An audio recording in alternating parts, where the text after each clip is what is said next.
Trump during that recent interview with 60 Minutes, claiming not to know the crypto billionaire he pardoned. Joining us now, Joe Nocera. He's deputy managing editor for the Free Press. He's got a new piece taking readers inside Trump's crypto cash machine. Joe, it is great to have you back at the table.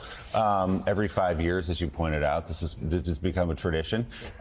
Let's talk about this business, because I don't think people appreciate the extent of it and how President Trump has enriched himself as president, beginning about 3 days before his inauguration this year. Right. It is astonishing. From the time he was inaugurated to today, his personal net worth, according to Forbes, which is pretty reliable about this stuff, has increased by $3 billion. $3 billion. There's never been anything like this in American history, including his first term. His kids have been wildly enriched, including Barron, by the way, who's described on their website as the DeFi genius.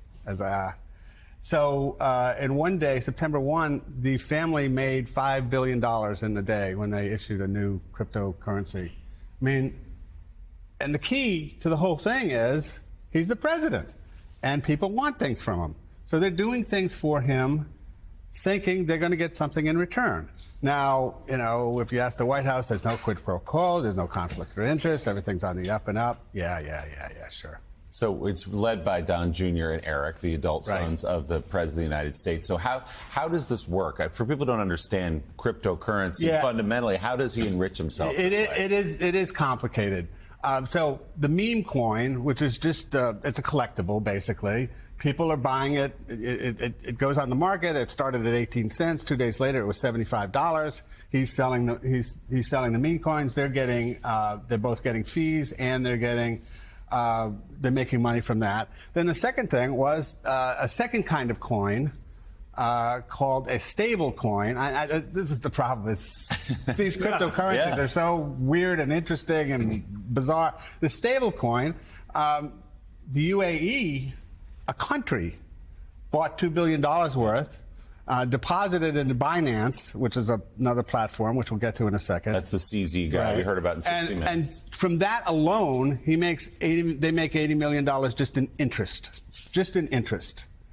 Plus the stable coin, which was a nothing burger, is now trading and making money. And then the third one is the pardon of CZ.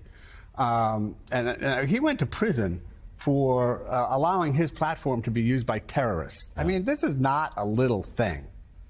And,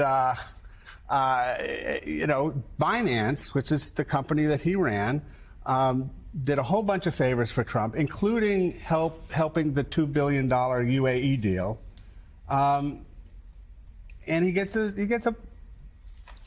pardon. So what is he doing in exchange? What is he doing for these entities, including the UAE, including CZ, including these places where it's obviously conflict of interest? What are they getting out of it? Well, the UAE is the most important one. Because what they got was access to semiconductor chips that they had not been allowed to buy previously. Now, there's another aspect of this. Who's the Trump's partner in all of this? The Witkoffs. Who is Trump's Middle East envoy? Steve Witkoff. Who is Eric Trump and Donald Trump Jr.'s partner in their company? Zach Witkoff. So here's Steve Witkoff negotiating with the UAE over the chips, whether they should get the chips or not, and arguing for the chips inside the White House. Here's Zach Witkoff negotiating a $2 billion deal that will enrich them magnificently. It's beyond belief. So let's walk through some of this. Joe writes how these perks kind of work in the crypto business. Joe writes, quote, in April, the president announced he would throw a gala dinner at his golf resort just outside of Washington, D.C. for the top 220 buyers of the meme coin. He also said the top 25 buyers would be invited to an ultra-exclusive private VIP reception that he would attend, in fact, providing access to the president in return for purchasing his meme coin. According to Reuters, by the time of the dinner, those top 220 buyers alone held $148 million worth of Trump's meme coin. In total, those sales generated $320 million in fees for the Trumps, as well as untold millions in the meme coins that the Trumps still hold. And Donnie, like many things with this president, he just does it out in the open. Has a big dinner, says, if you buy my coin, you get access to me. Yeah. Going back to an earlier point, Joe, by the way, great piece. Going back to an earlier point, what's critical for the Democrats is not to just frame this as, oh, Trump is getting rich. It's what's happening to you at the same time. And I think that's such a critical message, because we can go down that Trump rabbit hole again, bring it back to you, the voter. How does this affect you? This is what's happening to him. This is what's happening to you. I got bad news for you. What's that? Very few Democrats will complain about this. They remember how the crypto lobby got rid of Sherrod Brown, and they remember how the crypto lobby went after Katie Porter and made sure that she wasn't the nominee for the Senate in California. They're very powerful. They have a lot of money, and they will go after anybody who's anti-crypto. So, except for Ro Khanna and Elizabeth Warren, there's been almost nothing from the Democrats complaining about this. It's another shocking fact. Crypto coins. Is it an actual coin? No. No, it's not. Mike, Mr. Crypto. And oh, by the way, they put the coins in something called a wallet, and of course, there's no wallet either. So what do these guys get when they bid on Trump's meme coin? What do they get? Do they get an actual coin? No. There's no coin. I know. No, that, it's just something. So it's an influence peddling thing. It's zero. They get zeros and ones like on a computer. That's what they get. I mean, it's real to the extent that you think it's real. I mean, they do have value. You can sell it. They do make money for you, at least for now. I personally think the whole thing will fall in a house of cards, but that's just me. I'm a financial journalist. Financial journalists are generally very skeptical. Why do you think that's going to happen? Because they're built on air. They're not built on anything. You're not alone in that view, by the way. No, right. I mean, I think if you had Andrew Ross Sorkin on here, he comes on more than once every 5 years. I think he would probably tell you that I think he thinks more or less the same thing, although he can't say that on CNBC. It's fascinating and sometimes confusing, Mike. There's no coin. Well, but the value skyrockets. But that, by the way, that's one reason why the scandal hasn't penetrated, and it really is a scandal, because the stuff is confusing.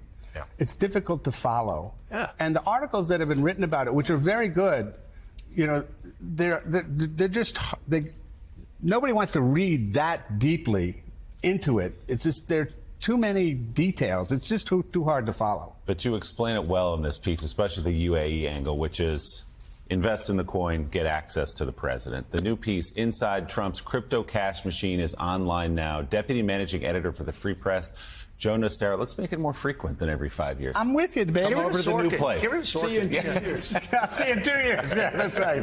At 229 West 43rd. It's a great piece, Joe. Thanks so much. Thanks for having me. America the Isolated. There was a time when America could make one phone call and half the world would listen. That era feels distant now. Under Trump, the United States isn't leading the orchestra anymore. It's playing solo, louder and more off-key than ever. What he calls strength, the world reads as desperation. India is frustrated by his tariffs. Europe is exhausted by his unpredictability. Latin America is resisting his bullying. Even traditional allies like Australia are watching every handshake twice. Trump has managed to turn a partnership into suspicion. He calls it independence, others call it isolation. The truth is, power doesn't vanish overnight. It fades as trust erodes. For decades, America's greatest weapon wasn't its army, but its reliability. Allies could depend on Washington's word, and markets could depend on its stability. Now, every tweet and threat shakes that faith. Trump treats diplomacy like a boxing match. There has to be a winner and a loser. But in geopolitics, that thinking breaks everything. Nations stop cooperating out of fear and start planning for life after you. That's exactly what's happening. India is drawing closer to Russia and Iran despite the pressure.